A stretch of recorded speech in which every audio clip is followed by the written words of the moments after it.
Heyo, it's Dale Fuhr here from Move Therapies in Osoyoos, British Columbia, Canada.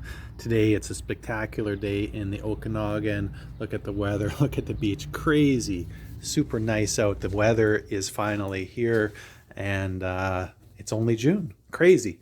Today I'm just on here talking about carpal tunnel again. We did a couple videos and I'll link them below. One on some exercises that you can do if you do have carpal tunnel. And I'm just going to show my scully here. I have the red line here where I think when I've looked on different diagrams and stuff, so on the back here, this would be first thoracic, and then going down the arm to the hand. And I have that line there. I've sort of look at this diagram every now and again. It's from Gray's anatomy book, and it's talking about first thoracic there. Basically pain in lower arms and hands, which is sort of where I experienced carpal tunnel problems, and inflammation. I guess carpal tunnel would be inflammation in the wrist and down in the hand here. And I have seen surgeries, and that's where they would do the surgery, is almost like right in the palm of the hand there, and they try to I think decalcify the if there's calcification around the nerves and it's squeezing the nerve bundle or whatever. And that's one way of potentially fixing it. Now that is a surgery, so there might be other ramifications from that. But I know for myself, I haven't had surgery and my carpal tunnel has gone away. And I didn't realize, I always thought that carpal tunnel sort of existed more in the hand, like down here. And it's that hard kind of like jump to make, to be like, well, this is maybe the symptom of what's happening, but where is that originating from? And what's going on in other parts of the spine here that might be causing some of the major problem, or where the problem is originating. Now, again, this is only sort of like one step of the complex way of understanding what is happening here, because really I'm pointing out, oh my God, maybe it's happening up in this part of the spine, the first thoracic. Well, really, there's more parts of the spine here that are also involved. So this guy isn't acting independent from everything else. If these parts of the spine aren't working very well as, in addition, and this is where the bulk of the work is doing, this gets tight, squeezes nerve bundle, whatever, causes inflammation, goes down the arm into the hand. Now, again, that's my story as I understood it, because I know and a lot of the people that we've worked on with carpal tunnel, we work on their chest and their upper back, and we know it's tight. A lot of times they have problems where their arm, if they're sleeping at night, their arm is kind of in a weird position. It doesn't seem very comfortable from the outside. And we know that when they come in, they usually have a lot of issues in their upper part of their chest and upper part of their back. And when we start working with them, our game plan usually is to start on getting the lower part of the spine working again. Because for most of us, it seems to be like once we hit like 30s, 40s, 50s, the lower part of our spine here in the pelvis area seems to kind of fall out of play. And that's the bulk of where we do our movement. So if that part down here isn't doing the work that it's intended to do, then the upper part of the spine does the work.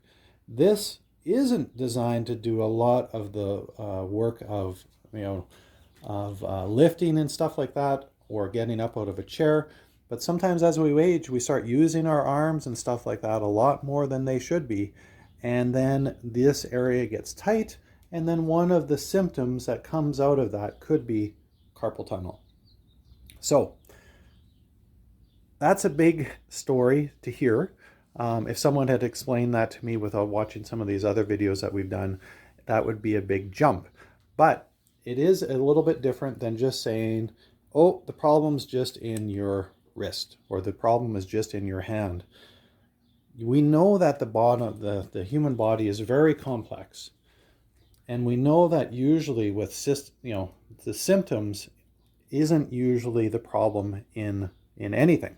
If there's water leaking in my roof here and the water's dripping on me, it's usually not the problem isn't in this room, it would probably be the roof or somewhere else. So the human body is way more complex than this building that I'm in. And I know for myself, I always thought the problem was in my hand or in my wrist or something like that.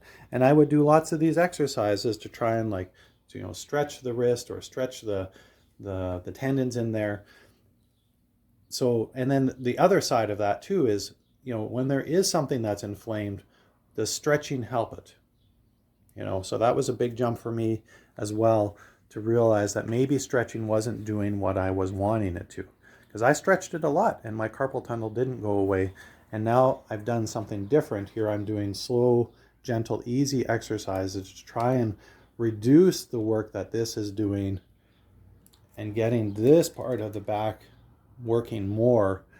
And then magically these problems start going away and then the system starts healing itself.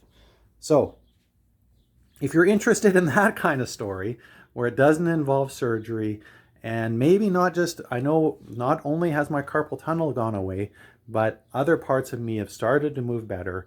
I get up out of chairs easier. I get down onto the floor easier. I play pickleball. I'm going to play it this afternoon. It's going to be easy, because I can move well. So all of a sudden, all these issues that I was starting to have get better when this part of the body gets more involved in the picture.